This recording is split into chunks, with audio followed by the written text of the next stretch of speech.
One thing I'll admit about surfing in this game is there's not a whole lot of water routes in the region like there was back in Emerald 386, and that's good because back in that game I got so overwhelmed by the water routes that I accidentally called Route 127, Route 126 in that one video.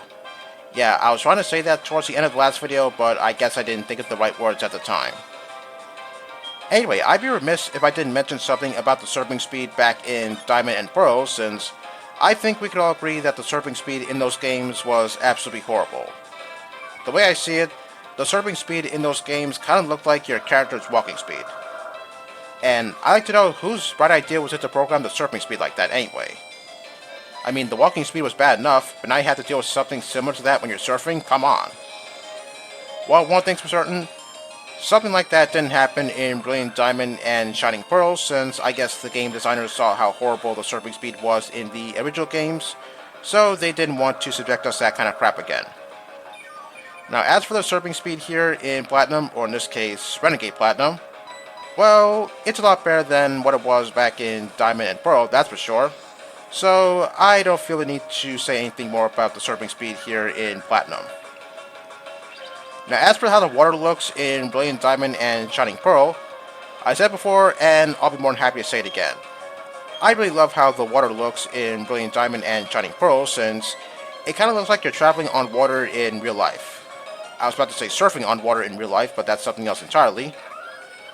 Yeah, anyway, that was one of the best graphics I saw in any of the Pokemon games thus far, and I hope Game Freak does something like that again in the near future.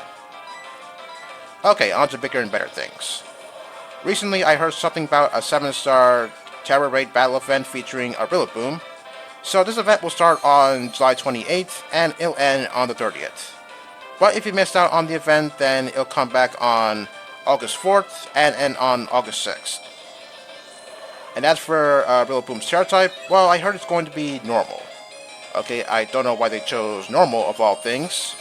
I mean, if I were to give Rillaboom a particular Tera type, then, well, I'm not really sure what Tera type I would give it, since, well, there's a whole lot of types to choose from, and I'm not really sure which Tera type would fit Rillaboom just fine. So before making this video, I looked up online to see what normal type attacks Rillaboom can learn upon leveling up, and I found a few of them. And those moves consist of Slam, Boom Burst, Strength, Endeavor, and possibly some other normal type attacks that I can't really think of at the moment. Also, I looked at Rillaboom's stats, and well, I saw that its special attack stat is the lowest out of all of its stats, whereas its physical attack stat is the highest out of all of its other stats. I should know since I did use Rillaboom back when I played Sword and Shield. Also, I heard rumors that Boom Burst is going to be one of the moves that this 7-star Rillaboom is going to learn, and that begs the question, why? Because as I said, its special attack stat is the lowest out of all of its other stats, 60 across the board, if I should be more specific. So yeah, I'm not really sure why Boom Burst of all things is going to be one of the moves that Rillaboom is going to learn. As for the other moves, well, I'm not too sure about that yet. Alright, what do we have here on this little island? Okay, Max Revival, I'll be sure to use that if I absolutely have to. Now, I have a feeling in my gut that there's a hidden item around here. Let me see if I'm right. Oh, we got something. Alright, what do we have here? Oh, a Big Pearl. Okay, I'll be sure to sell that off screen. Okay, there are more trainers to the right of this route, so I'm going to go to those trainers right now.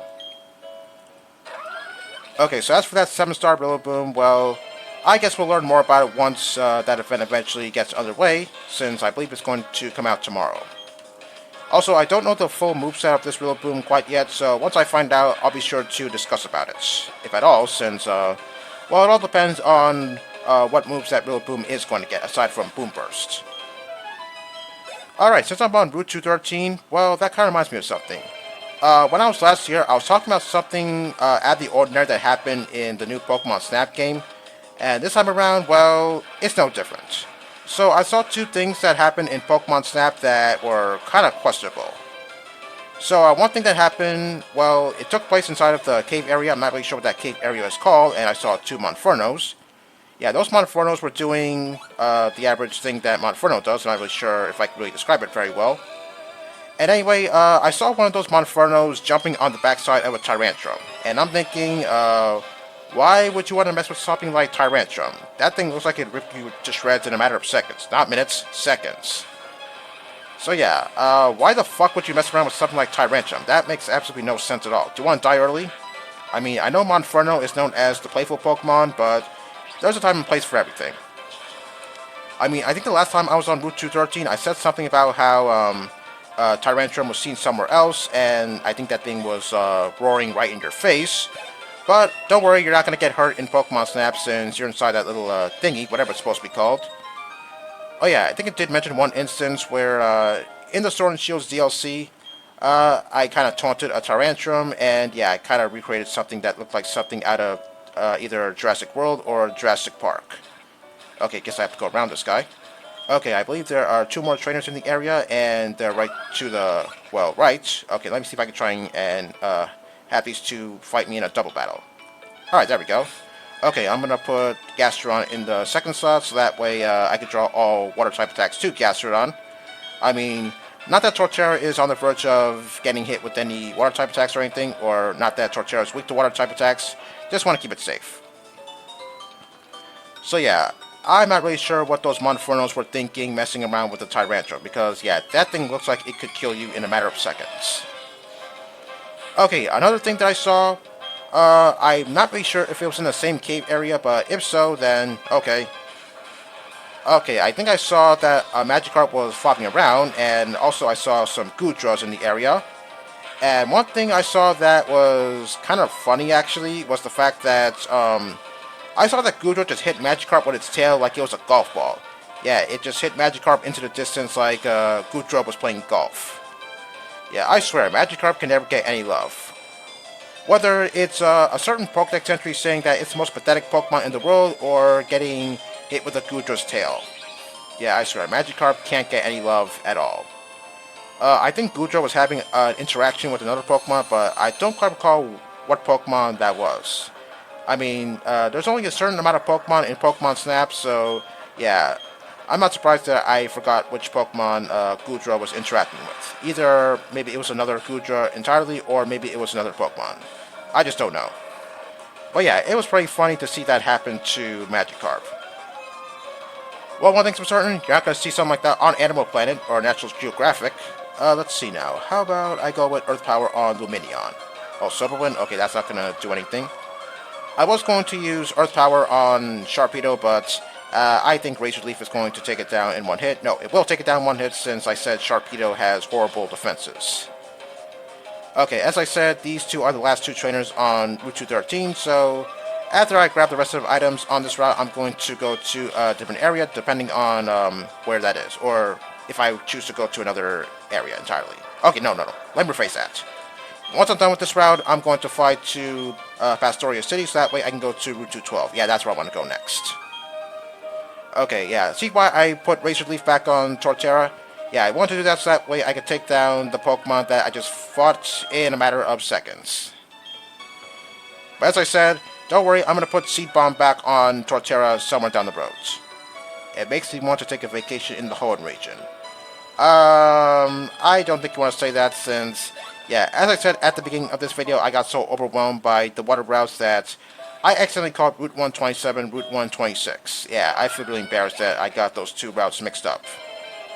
Okay, I was trying to get past these 2, but I kept running into them. Oh well. So yeah, as I said, things that happen in the new Pokemon Snap game, yeah, that's kind of crazy that certain things like that happen. And if you want to see something like what I just mentioned happen for yourselves, then I'll throw a link in the movie description so that way you can see those 2 instances happen, since, yeah, the one involving the Goodra and the Magikarp, I found that to be pretty funny. Well, a level 21 Tentacruel, huh? You don't see that every day. Okay, I believe there's a hidden item in the area, so I'm going to go grab that item, and then I'll move on to Route 212. Also, I really wonder what this platform is made of, because, yeah, I'm kind of wondering how is this thing visible. I mean, I don't think you see something like this in real life, so, yeah, I'm kind of confused as to what this platform is made of. Oh well. Okay, now before I go to Route 212, I'm going to go heal since Torterra and Gastrodon took quite a beating back on Route 213. Oh, there's somebody in here today. Don't want to fight the trainer. Okay, sure, why not? Okay, I think I fought him before, but I'm not really sure what he has. But if I never fought this guy before, then I'm not really sure what he has. Okay, let's see. What is he going to have? Something tells me he has something that that's making me think that maybe I should have switched to another Pokemon in the league. Oh, yep, I figured as much. Yeah, I was thinking this guy is probably going to have Kricketune as his first Pokemon, so maybe I should have switched to something else. But it doesn't matter since I'm pretty sure Crunch will take down Kricketune in one hit. Oh, wow. Okay, I guess I was wrong. Oh well. Well, at least this thing is not attacking me, that's for sure. Yeah, I was going to go with Honchkrow to take down Kricketune in one hit, but I was thinking, I don't think Kricketune is going to do a whole lot of damage to Torterra since, well, it's a Kricketune. This thing doesn't really do a whole lot of damage at all. Okay, Electrode, one Earthquake, and it'll go down one hit. Okay, good thing it didn't go for Magnet Rise, or if it does have that move, that is, because if it did, then I would have been forced to do something else. I'm not really sure what I would have done. Well, Electrode is pretty frail, so Earthquake is going to one-shot it. And down it goes. Well, I didn't intend on doing this fight, but hey, if it means Torterra is going to gain some more experience points, but, okay, I'll gladly take it. Okay, anything else you're going to say? Okay, nothing of interest. Okay, being back in Pastoria City kind of reminds me of something. Looking back at the Crimson Mirelands in Legends Arceus and how the Great Marsh was formed, kind of reminds me of the time where I was trying to capture an Alpha Hippowdon. Alright, thank you for getting up there. Yeah, I was catching an Alpha Hippowdon in the Scarlet Bog, although it wasn't easy since it's kind of hard to move around in the mud pits, and especially if the Alpha Hippowdon notices you and you have to act quickly to avoid that thing mauling you to death. Yeah, I had to back away from that thing so many times since, yeah, I didn't want to get mauled to death by an Alpha Hippowdon. Yeah, those things don't mess around, so yeah, be careful when you're dealing with Alpha Pokemon. Okay, where do I go next? How about I take the shortcuts? Okay, hopefully I'm going the right way. Okay, yes, I'm going the right way. I was thinking, maybe I could take the first bike path and maybe get to where I need to get to, but turns out the path I took is the right path. Okay, there are some more items in the uppermost area of Route 212, so I'm going to go there, grab whatever's there, and then I'll go move on to my next destination. I think my next destination should be the Ravage Path. I was going to do that when I was back on the southernmost area of Route 204 in the last video, but I want to hold that off until a later point since I didn't want to forget about the beach area of Route 213, so yeah, that's why I'm choosing to go to the Ravage Path after this. If I can get there, that is. Alright, there we go. Okay, I believe there's supposed to be something to the left. There's no items, but I'm pretty sure there are a few berries in the area. Okay, only one berry. Unfortunately, the one that was on the right is gone. Oh, Lumberry. Okay, that's good, even though I'm not going to use that Lumberry at all. I don't really like using berries unless, of course, I absolutely have to. Kind of like with items. But you can only get so many berries, so yeah, I tried my very best not to use berries all that much. Alright, what do we have over here across this pond of water? It is a Rosensense. Okay, I believe that's going to help you have a Budew egg. Because if you breed Roselia with something else without the Rosensense, then you're just going to get Roselia eggs. Okay, and there's one more item over here, so let's go see what it is. It is an iron. Okay, I'll be sure to use that later on. Okay, my business here is done, so let's move on to the Ravage Path. Okay, sure, why not? I was thinking I could fly to Jubilife City and go inside the Ravage Path, but then I was thinking, if I fly to Floroma Town, then I guess it's going to be a little easier for me since I'm not going to be faced with wild Pokemon all that much on the way to the Ravage Path. I mean, there's not a whole lot of grass in this area of Route 204, so I'll gladly take the other path. And by that I mean, take the path from Floroma Town to the Ravage Path. Okay, when I was last here, that was a long time ago, and now that I have Surf, I can now surf on the water, so that way I can get whatever is in the area. Okay, I'm not really sure if I have a whole lot of time left to grab whatever is in the area, so I guess I'm going to end it off here. So next time, what else? More surfing around, but the way I see it, I guess we're halfway done with the surfing exploration. So with that, I'll see you all next time.